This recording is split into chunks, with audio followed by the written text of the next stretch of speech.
ഇന്ന് മാമ്പഴപ്പുട്ടിൻ്റെ റെസിപ്പി ആയിട്ടാണ് വന്നത്. നല്ല പഴുത്ത മാങ്ങ ഇട്ടിട്ടുണ്ട്, 2 വലിയ മാങ്ങ എടുത്തിട്ടുണ്ട്. അത് തൊലി കളഞ്ഞ് കട്ട് ചെയ്ത് മാറ്റി വെക്കുക. എന്നിട്ട് അതിൽ പകുതി മാങ്ങ നമുക്കൊന്ന് വെള്ളം ചേർക്കാത്തൊന്ന് അരച്ചെടുക്കാം. ഇനി 1 കപ്പ് പുട്ടുപൊടിയിലോട്ട് നമ്മളിപ്പോൾ അരച്ച് വെച്ച മാങ്ങയുണ്ടല്ലോ അത് ഇട്ട് കൊടുക്കുക. പിന്നെ അതുപോലെ തന്നെ ഇച്ചിരി ഉപ്പ് ഇട്ട് കൊടുക്കുക.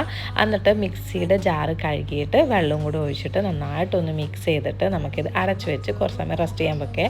അപ്പോൾ നന്നായിട്ട് ഡ്രൈ ആയി കിട്ടുമല്ലോ. ഇപ്പോൾ ഡ്രൈ ആയിട്ടുണ്ട്. അതിലോട്ട് ഇച്ചിരി തേങ്ങയും കൂടി ഇട്ട് കൊടുക്കുക. എന്നിട്ട് നന്നായിട്ട് കുഴച്ച് കണ്ട പാകത്തിനായിട്ടുണ്ട്.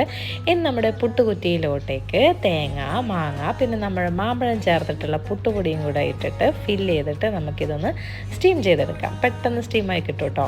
ഇനി നമുക്കിത് സ്റ്റീം ചെയ്യുന്നവരൊന്ന് വെയിറ്റ് ചെയ്യാമേ. ഇപ്പോൾ ദാ നന്നായിട്ട് ആവി വന്ന് തുടങ്ങിയിട്ടുണ്ട്. ഇനി നമുക്ക് പുട്ട് കുത്തിയാലോ? അയ്യോ, അതിൻ്റെ കളറ് കാണുമ്പോൾ തന്നെ നമുക്ക് കഴിക്കാൻ തോന്നും കേട്ടോ. അടിപൊളിയായിരുന്നു. ഇപ്പം മാമ്പഴ സീസണും കൂടിയാണല്ലോ. ഒന്ന് ട്രൈ ചെയ്ത് നോക്കണേ.